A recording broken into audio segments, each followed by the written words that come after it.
Who is he? Who is she? Under normal circumstances, these questions are easily answered. Yes, and they still are today.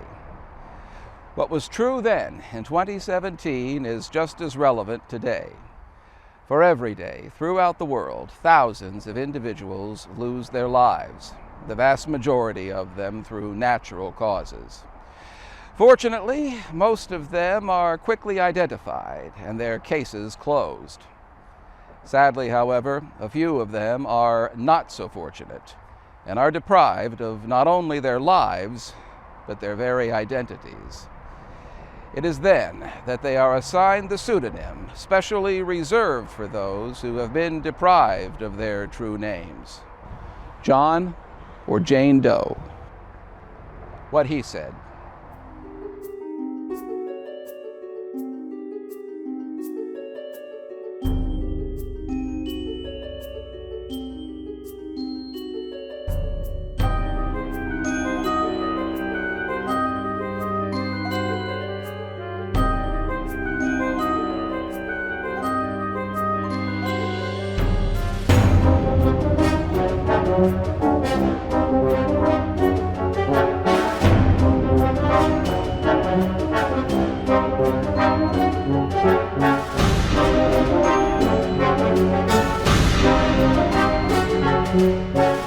Over the last 8.5 years, Mysterious WV has presented several cases dealing with individuals who have been stripped of their identities.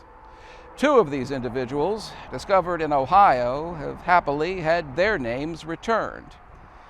However, there always seems to be another unidentified persons case lurking around the corner. One such case arose in October of 2009 in a field just south of Morgantown, West Virginia. The scenario was both familiar and unique, yet the resultant question was the same. Who is he?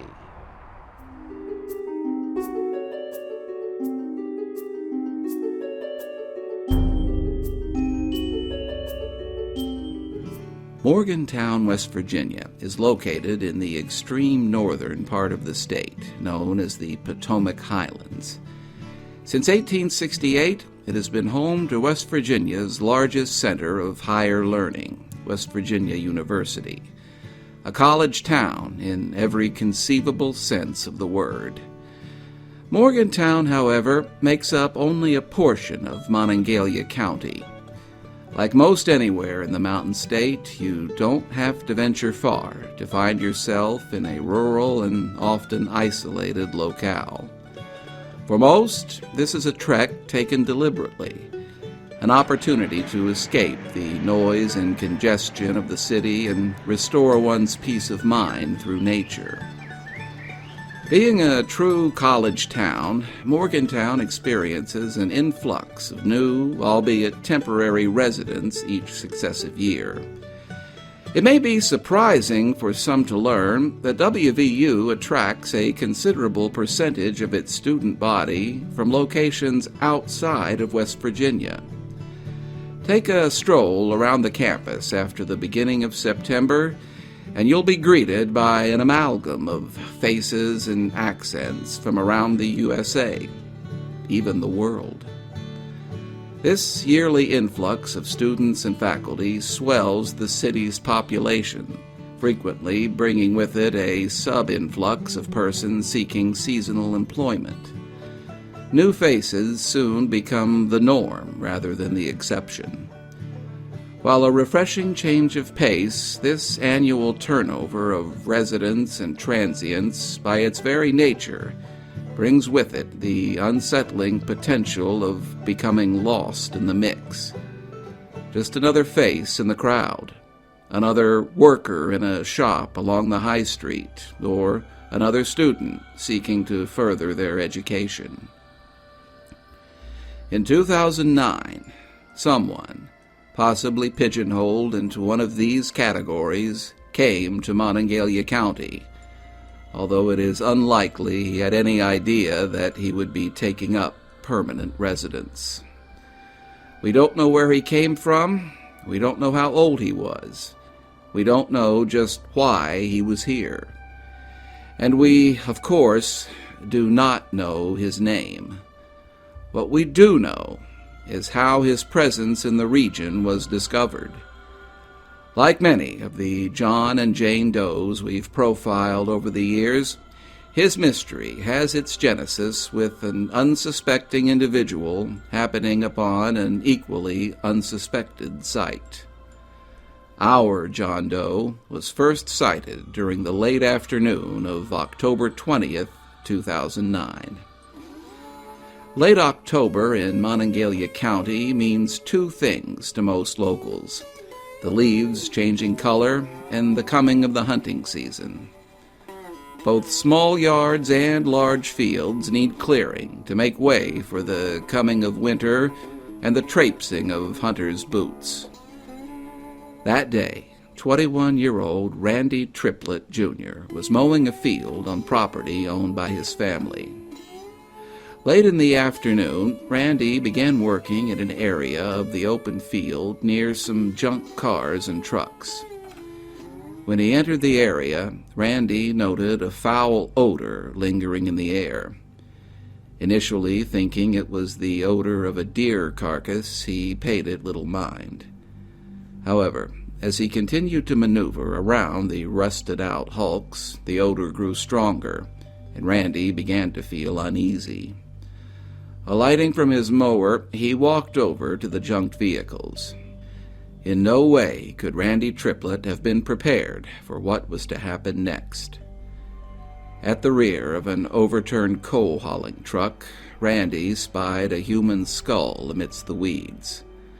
Upon closer examination, he was able to see what appeared to be the rest of a human body. As Halloween was less than 2 weeks away, Randy at first thought that some of his younger relatives might be playing an elaborate prank on him. Randy kept his distance and contacted his father, Randy Triplett Sr., and a family friend who was also a physician. The friend confirmed the worst. The remains were human and very real. Once they knew that they were dealing with a human cadaver, the men immediately called 911. The crime scene fell within the jurisdiction of the Morgantown Detachment of the West Virginia State Police.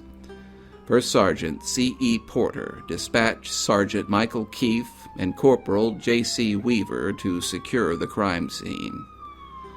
Located over what is locally referred to as Grapevine Hill, the scene was accessible only by all-terrain vehicles.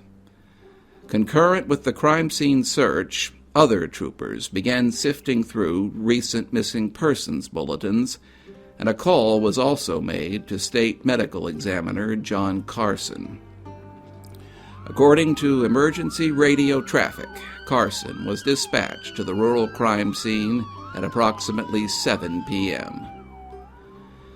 Sergeant Keefe reported from the scene that the remains were badly decomposed but largely intact. They appeared to be that of an adult male. No obvious cause of death was immediately apparent. Randy Triplett advised that the area where the body was found had last been mowed approximately 2 months previous, sometime in late July or early August. He was certain that the remains were not present at that time. Although the remains had suffered the effects of the elements, the scene was far from void of clues. Publicly, authorities have confirmed the discovery of a brown wallet containing various personal effects, several articles of clothing, a cloth bracelet, a keychain with one key, and a hotel door card. Once the crime scene was processed, the man's body was removed and taken to the state medical examiner's office for an autopsy. While the medicos examined the mortal remains, authorities began their attempts to identify the unknown man. The search of recent missing persons reports uncovered nothing useful. Equally confounding was the apparent lack of information indicating how the man had died. While no obvious signs of foul play were present, authorities proceeded on the assumption that the man had either been murdered or died by his own hand. Some civilians present at the crime scene later reported that authorities had, at the time, opined that the man may have died as a result of having been strangled or hanged by a white T-shirt. The West Virginia State Police have never confirmed or denied this assertion. First Sergeant Porter publicly acknowledged the conundrum when he stated, quote, "Sometimes it's obvious what happened. At this point, we don't know if it was accidental, we don't know if he was shot, we don't even know if it was a homicide," end quote. Efforts to identify the deceased were equally frustrating, made even more so by the presence of clues which many felt would lead to a swift identification. While examining the brown wallet found at the scene, authorities located a number of items which initially appeared quite promising. Of particular interest was a photo ID card, apparently issued by the state of Georgia, and a slip of paper containing a handwritten telephone number. Also noted was what has been described only as a framed picture. Just who or what it depicts has not been revealed. The hotel door key found at the scene was later identified as having come from a Drury Inn hotel, though which one is either not known or also has not been revealed. While the handwritten telephone number has never been made public, the photo ID card has. According to the card, it was issued to a Pablo Hernandez Cruz on April 3, 2008. His place of residence was listed as Windsor Woods Lane in Norcross, Georgia. Date of birth, June 20th, 1972. Height, 5 feet 1 inches. Eyes, brown. Weight, 135 pounds. Hoping to bring the matter to a swift conclusion, authorities ran the name and personal information through national databases. Unfortunately, it was at this point that authorities hit the first in a series of baffling brick walls. No one by the name of Pablo Hernandez Cruz could be found.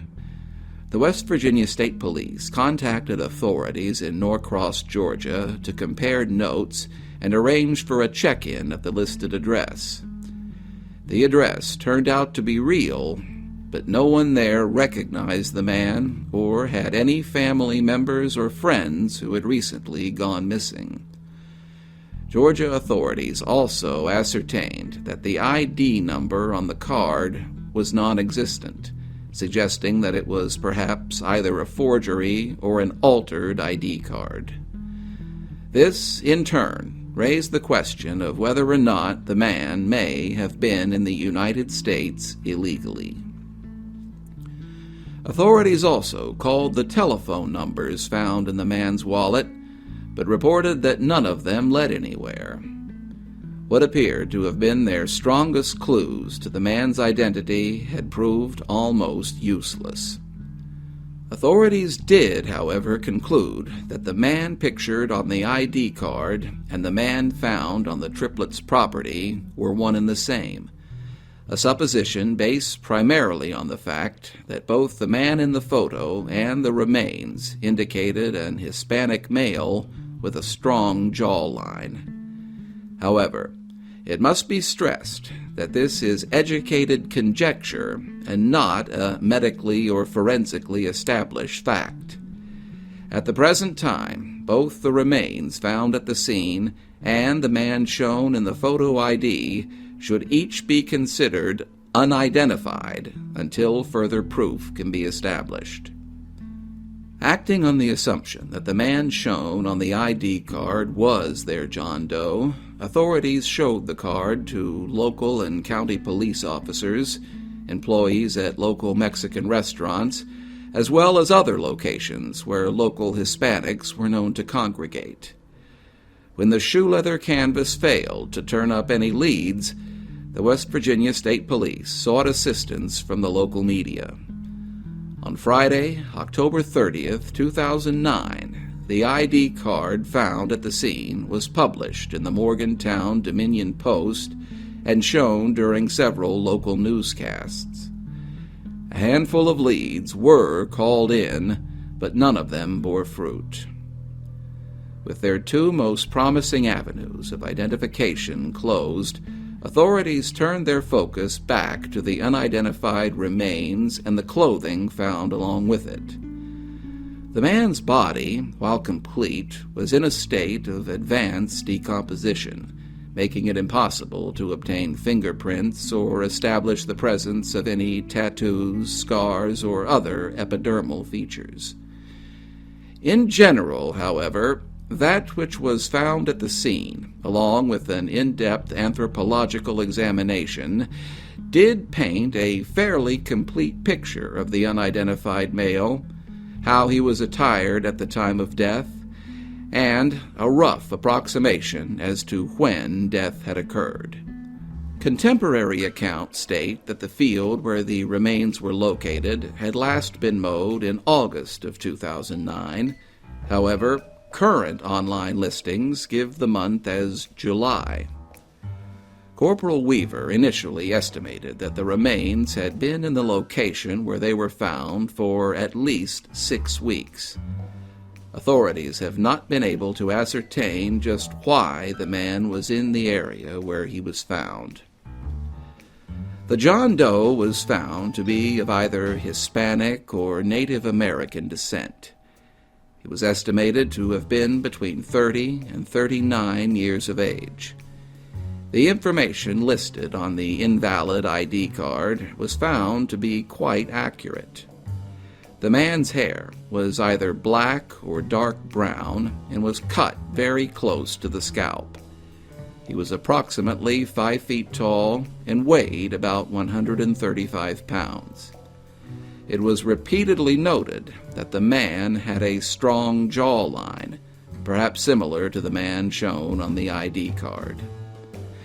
The autopsy revealed what was described as a well-healed antemortem fracture on the right clavicle.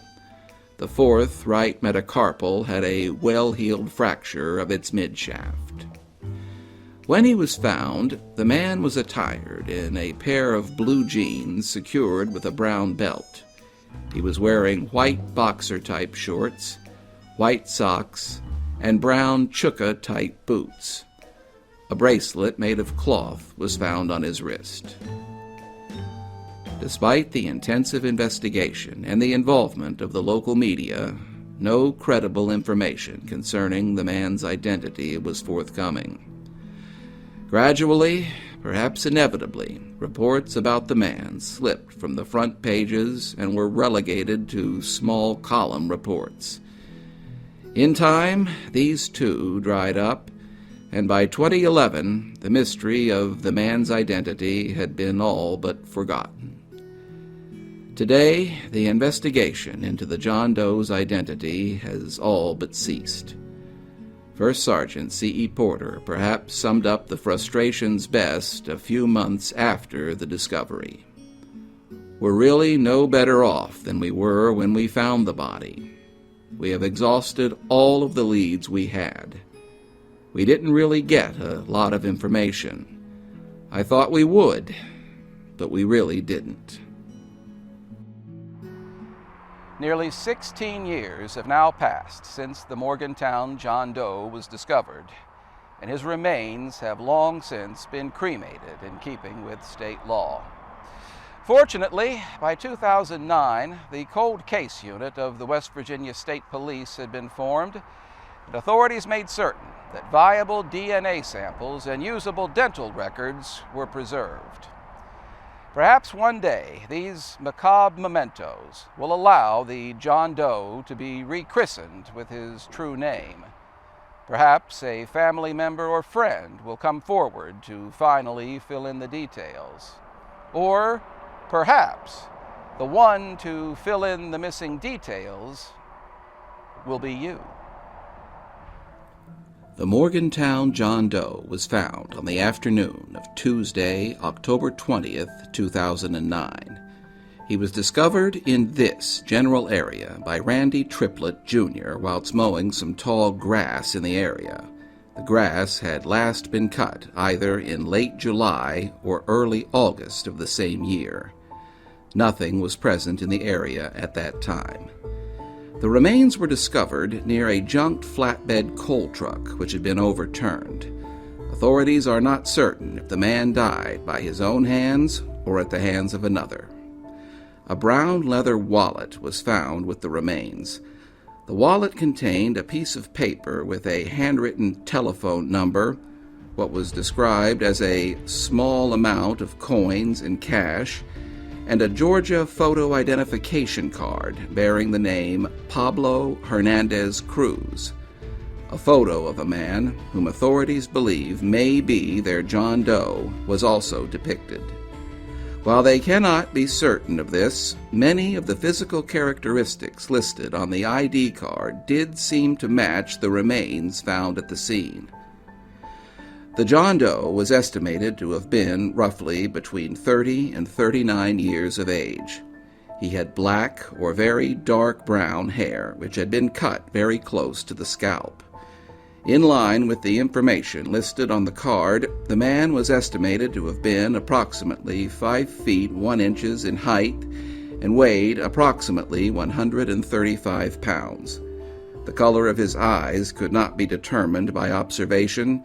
However, the identification card listed them as being brown in color.